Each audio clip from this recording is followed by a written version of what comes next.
All right, show of hands if you stayed up until midnight waiting for Blake Lively to drop this freaking amendment.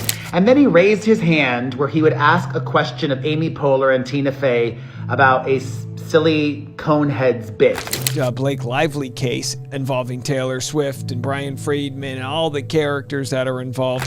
So I wanted to weigh in on the Blake Lively drama as someone that has worked with her and someone that's worked with directors in Hollywood. The legal drama between Justin Baldoni, Blake Lively, and Ryan Reynolds has taken another dramatic turn, with conservative commentator Candace Owens now stepping into the spotlight. Known for her bold opinions and unwillingness to hold back, Owens has shifted her focus to Ryan Reynolds, exposing shocking claims about his alleged involvement in the controversy. While much of the attention was previously on Blake Lively's legal battle with Baldoni, Owens suggests that Ryan has been pulling the strings behind the scenes. Served by Blake Lively and Ryan Reynolds, aka the Lively Parties. Earlier this week, the Lively Parties issued subpoenas to cellular providers AT&T, Verizon, and T-Mobile. The subpoenas seeking all documents concerning ingoing and ongoing calls or text messages related to the phone number belonging to each of the individual Wayfair parties, some of their employees, and various non-party individuals, including but not limited to call logs, text logs, data logs, and cell site location information. The subpoenas seek such information over a period of multiple years, in most cases spanning from December 1st, 2022 to the present. Now, luckily, any phone calls made to T-Mobile probably didn't go through. Meanwhile, Blake Lively's team has officially responded to the allegations, making the case even more complicated, with deadlines missed, bombshell filings, and newly released text messages implicating Ryan. The tension between these Hollywood heavyweights is reaching new heights. What exactly did Candace Owens expose?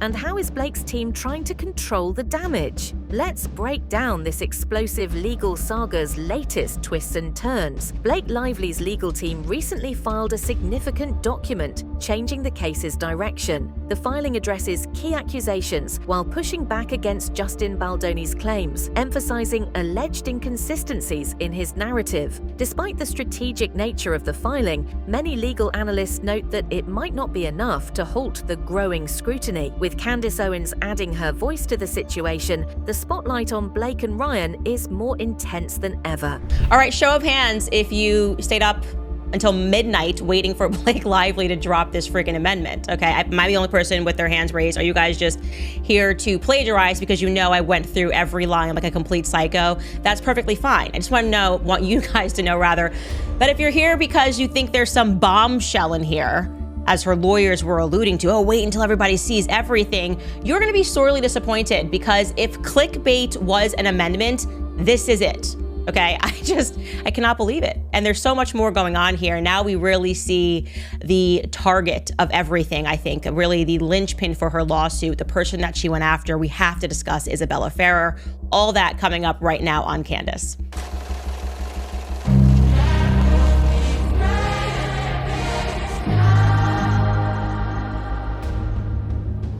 I said yesterday on the show, 100% Ryan was the one who put this line in here. Not SNL, not Tina Fey, not Blake Lively, but Ryan. And sure enough, some amazing mommy sleuth sent me a link yesterday, which you guys don't forget, you can always email me tips, info@CandaceOwens.com. And she says, check out this broadcast on an Australian radio show called Fifi, Fev, and Nick for Breakfast, literally an Australian, a Melbourne, Australia station, where they had a guy who's been with SNL for like 25 years. His name is Cue Card Wally. He literally holds the cue cards for SNL. Hollywood journalist Kirsty Fly recently spoke about the unfolding drama, questioning whether Blake Lively's public narrative truly reflects the full story. While Blake presents herself as a victim of a legal overreach, critics, including Owens, believe there are hidden details that could flip the entire narrative. These revelations have left fans questioning how much Blake's legal team is really disclosing. She brought Ryan Reynolds gin, aviator, no, what's it called? Aviation. Yeah. Aviation gin, and she put it like, you know, I mean, you probably saw a clip of it when she was putting it in front of the camera and started pouring him. And he's like, you don't even drink yourself. She's like, no, but it's so sexy and started talking about how sexy the glass was, and she doesn't even drink coffee, but she likes the way they make it. And she just like made this whole charade about this gin. And he was just sitting there like, I think at the end he got like 1 minute of like a real interview with her. Right. And so she just wasted his whole interview. And what if he was a recovering alcoholic and feeling like... And how is a jury going to view somebody like Blake Lively? Was she a victim? Was she somebody who was, a poor employee that has no power? It doesn't seem that way to me. So, I mean, what was your impression of that? Well, I've experienced her a couple of times face to face. And to me, she doesn't come off as a person who is too scared to, speak up against someone or to call someone out. She seemed like a very confident woman in front of other people. Maybe she has insecurities and stuff like that. But, the way she was acting in my interview, she doesn't come off as a person who is letting other people step all over her. So I am having a really hard time seeing her as a victim of this. I mean, she could be a victim of other things. Candace Owens has shifted focus from Blake to Ryan Reynolds, exposing claims that he played a bigger role in the legal drama than previously believed. Owens alleges that Ryan was heavily involved in legal strategies and may have influenced key decisions behind Blake's lawsuit against Baldoni. Owens's claims have sent shockwaves through Hollywood, with many wondering why Ryan, known for his laid-back public persona, would be so deeply entangled in this controversy. And then he raised his hand where he would ask a question of Amy Poehler and Tina Fey about a silly Coneheads bit. But Amy and Tina asked how he was doing, and Ryan responded, "Great, why? What have you heard?" Another instance where he was making fun of his wife's alleged sexual harassment. The first time was when he mocked the incident of her being the victim of Justin Baldoni's abuse by having a Baldoni-inspired character in the most recent Deadpool movie. Nice Pool.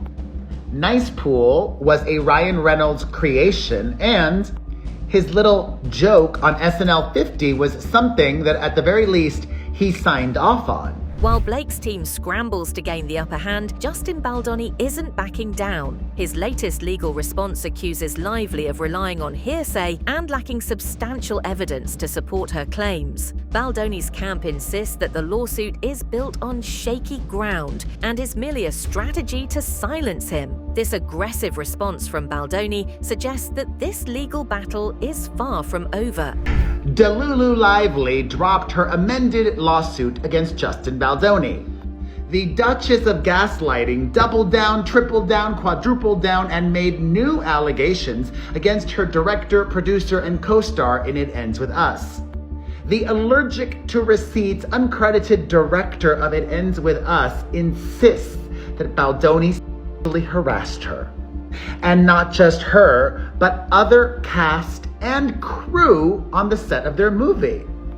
No receipts were included, but a pinky promise that when it comes time to discovery and testimony in a courtroom, there will be people willing to do that. Blake Lively's legal team recently issued an invasive subpoena demanding extensive information from Baldoni, sparking outrage from his side. Many view it as a tactic to intimidate and exhaust him legally, but it could also backfire, making Blake's team appear overly aggressive. Legal experts are now debating whether this move was strategic brilliance or a miscalculation. The tea is flowing in the Justin Baldoni, Blake Lively case involving Taylor Swift and Brian Friedman and all the characters that are involved. And the cross-fighting here in the legal documents is absolutely insane. And I'm not going to wait till Monday to sort it all out. So in this video, I'm going to share Justin's response to the insane request that Blake Lively's side is looking for, which is 2.5 years of unlimited conversations, website thoughts, what he ate for lunch, all the different things, right? So I'm exaggerating, but I'm going to share their response to that saying, this is a game you want to play? Are you going to reciprocate? Because we'll look into your side too, Taylor Swift. So it's getting pretty wild out there. Adding to the controversy, a woman who previously worked directly with Blake Lively has come forward, sharing candid details about her experiences. Her testimony sheds light on Blake's off-camera behavior, raising questions about the actress's true nature amid the lawsuit. With first-hand accounts challenging Blake's carefully crafted public image, the pressure is mounting. So I wanted to weigh in on the Blake Lively drama as someone that has worked with her and someone that's worked with directors in Hollywood for over 10 years. I worked at a talent agency and then a management company.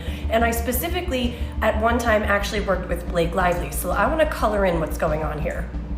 For context, when I worked with Blake, it was one day. She was doing press for Sisterhood of the Traveling Pants. This was end of May, beginning of June 2005. I worked on a show that was on the Fuse channel, which was like a local competitor to MTV in New York City. After that, I went on to work in Hollywood at CAA, which is WME's competitor, and then management companies where I worked with directors. So I actually do have a lot of perspective here. In addition to, I grew up on set. I was a local Nepo baby because my parents both worked in sports TV. So I grew up going to set all the time, which was a gaming show that we were doing, or a contest show. So I get dressed down for don't talk to talent, don't treat them like you're a fan, and I'm like, I literally, like, what? So I guess she went and complained that me specifically, of all the interns, treated her like a fan, and she was so uncomfortable. Okay, I'm extremely weirded out. I actually cried on the train home. I used to take the train back to Long Island. Like, I was mortified. Like, again, not only did I not treat her unprofessionally, but nobody to my experience that I saw spoke to her. Like, this was our 8th show. We knew not to talk to talent. Everybody knew that. Okay, so I wipe it off, whatever. Years go by, I wind up working in a talent agency, and this is where working with directors and experiencing harassment in my own right comes into play. A crucial piece of evidence emerged when the intimacy coordinator involved in the disputed scenes provided testimony supporting Blake's discomfort claims. This statement adds a new dimension to the case, confirming that tensions existed during filming. While this supports Blake's position, Baldoni's team argues that discomfort doesn't equate to wrongdoing. You can't even compliment people these days. Everyone's so touchy. Have you ever considered asking someone how they like to be complimented? No. It's important to remember that compliments are for the person that you're complimenting, so it's really helpful to find out how they like to be appreciated. How would I find out? You could ask how someone likes to be complimented on their appearance, if they like to be complimented on their intelligence. You could ask what kind of compliments feel good.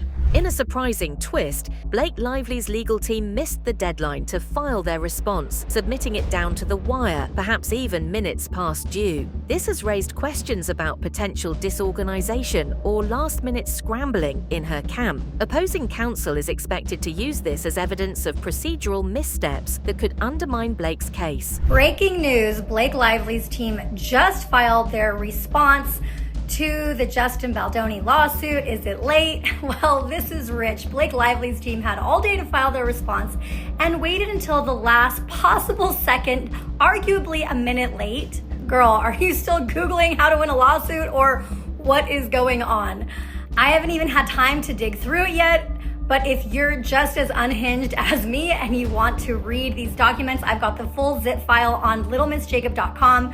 If you also stayed up like a psycho refreshing the docket, drop your first impressions, because something tells me they weren't sitting on a solid defense, just stalling. I'm not sure. Anyway, grab your popcorn, the PDFs, and let's see what excuses they're running with this time. You're welcome, besties.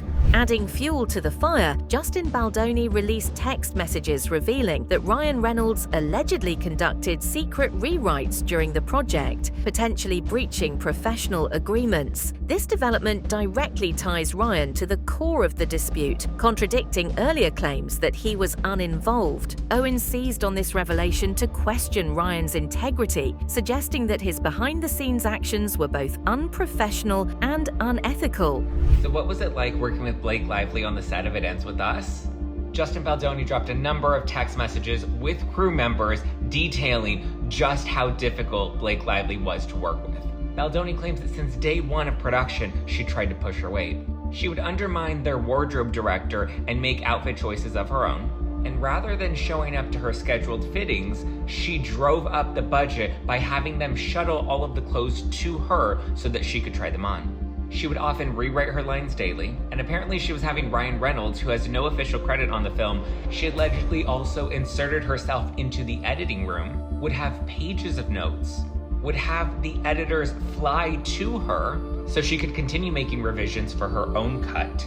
And when she was unhappy, she had the editor and a composer fired from the film. And even though they tested her edit versus Baldoni's edit in front of audiences, and Baldoni's edit ranked higher, she demanded that Sony release her version of the film. She even tried to bully her way into getting a PGA mark, which is a coveted credit for producers, which Baldoni and Jamie Heath were absolutely against.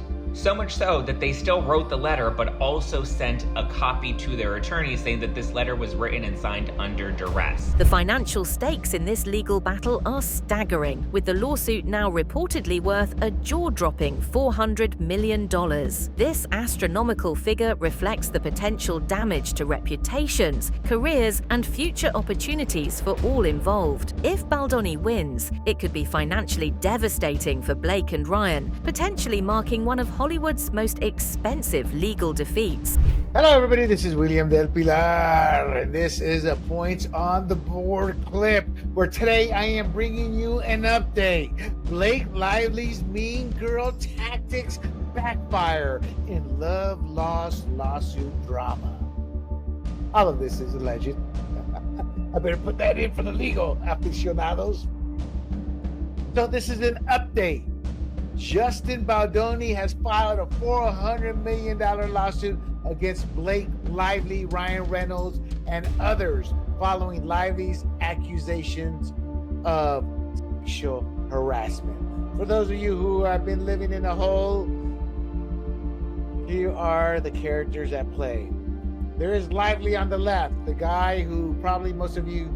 The drama surrounding Blake Lively, Ryan Reynolds, and Justin Baldoni has reached new heights, with Candace Owens' explosive claims and Blake's team racing to defend their position. With missed deadlines, conflicting testimonies, and text messages implicating Ryan, the battle lines are drawn, and neither side appears ready to back down. So he's got to be careful himself. So Baldoni's counterclaims after Lively's initial complaint, again, I'm repeating myself again, but it's important here. He rejected any accusations of misconduct. He suggested Lively's accusations are an attempt to fix her public image, and claims Lively and Reynolds pressured. As Candace Owens continues to spotlight Ryan's alleged behind-the-scenes involvement, fans and legal experts alike are left wondering, what's the real story? Is Blake Lively a victim of a calculated attack, or are there deeper truths that haven't yet come to light? And how much damage will this lawsuit inflict on Hollywood's most beloved couple? With $400 million at stake and careers hanging in the balance, this legal war is far from over, and the next chapter promises to be even more explosive.